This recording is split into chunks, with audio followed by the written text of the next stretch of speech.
was a busy, bustling place. There was always lots for the engines to do.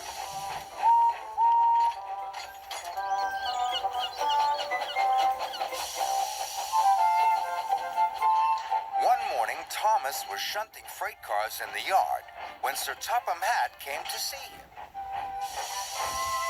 The fishermen are celebrating their biggest catch of fish ever. Thomas, you must help Arthur take the fish to the docks. Thomas was fed up. He didn't like the smell of fish. And when he got to the fishing village, there were lots of freight cars, all stacked full of fish. Thomas had never seen so many fish. Phew, he puffed. What a horrible smell. Then Arthur arrived. Arthur warned Thomas that the route to Brendam Docks was bumpy. Only take 5 freight cars at a time, said Arthur, and go slow and steady. Arthur carefully collected 5 freight cars. Then he puffed slowly out of the harbor yard.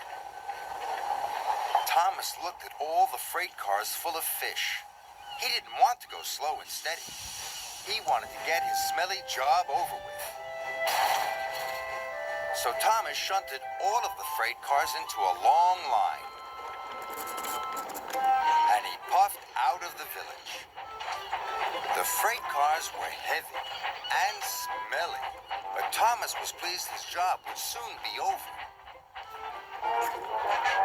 But then, the troublesome trucks decided to have some fun. The trucks wiggled and they giggled. And they made Thomas's journey very bumpy, and some of the fish were shaken loose. Yuck, Thomas gasped. I wish I'd taken fewer freight cars. Thomas puffed hard. He pushed the long line of freight cars up the hill. He started to puff down the other side. Thomas tried to go slowly, but the troublesome trucks wanted to go faster. On, they cheered. Thomas went faster and faster. Cinders and ashes, Thomas cried. Salty was at the bottom of the hill. He was waiting for a signal. He didn't know Thomas was coming down the hill. Thomas was out of control. Thomas braked as hard as he could. But the freight cars of fish were too heavy.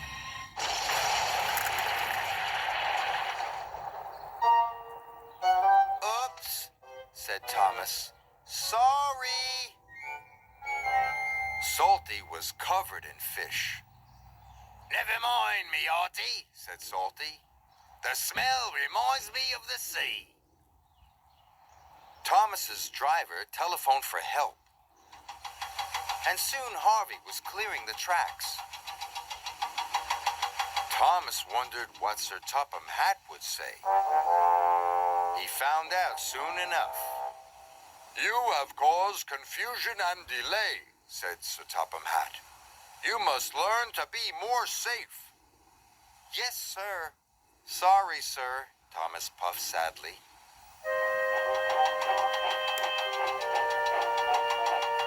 So this time, Thomas shunted only 5 freight cars together. He took a deep breath, and he chuffed away.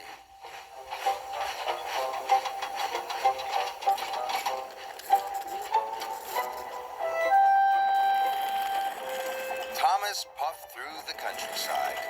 I will get to the docks on time, he cried. But the troublesome trucks were up to their old tricks. Hold back, they giggled. But this time there were only 5 trucks.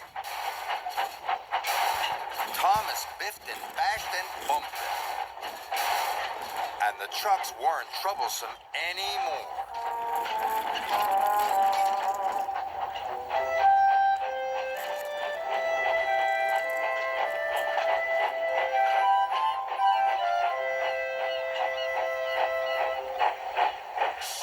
As soon as he delivered the first freight cars, Thomas went back to collect the next 5.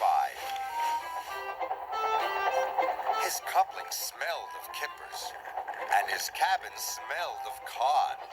But he was working so hard, he forgot all about the smell.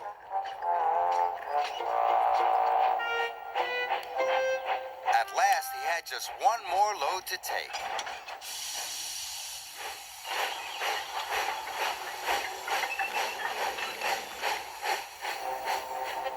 But it was nearly time for the ship to leave.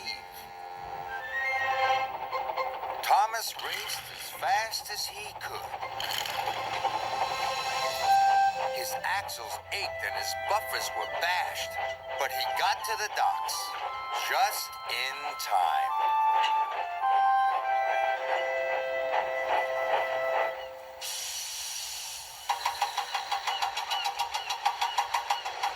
Thomas was very happy to say goodbye to the fish.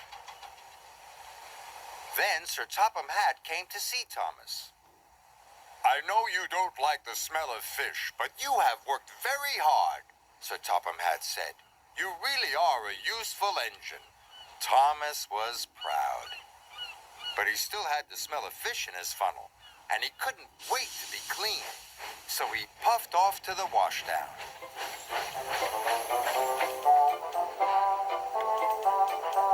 Arthur and Salty were already there.